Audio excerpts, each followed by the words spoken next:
Well, there are less than 3 weeks until Christmas, and that means the all-important festive shopping period is in full swing. But with interest rate rises, many of us are opting to spend less this year. So how's that going to affect the economy? Margie Osmond is the CEO of the Australian National Retailers Association. Good morning, Margie. Good morning, Andrew. How confident are shoppers going to be this Christmas? Have we had a bounce back from the GFC?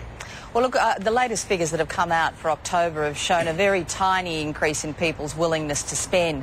On the basis of surveying we're doing, most people are saying they're going to be spending about the same as last year, perhaps a little less.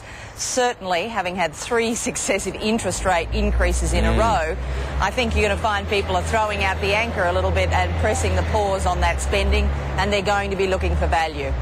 Is there, I mean, when we say that these recent rate rises will have that effect on shoppers, are we simply basing that on historical precedent? We are, but several months ago we did a fairly major survey of about 1,000 women in particular, and anybody who had a mortgage in that group was saying that 25 basis points was enough to make them step back from their shopping behaviour, and that was before we saw these 3 interest rate increases. Interesting. What will be the most popular gifts on people's Christmas lists this year, Margie?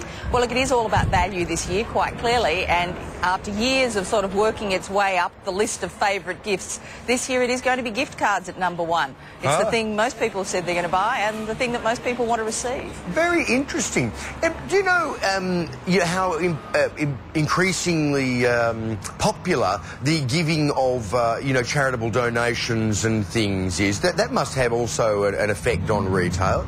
Well, look, we are seeing some slight increase in people's willingness to give money to different sorts of charities, but it's still probably not as high up the list as any of us would like to see it. Yeah, indeed. All right, Margie Osmond, thanks very much for joining us this morning. My pleasure, and get out there and do your shopping. Cheers.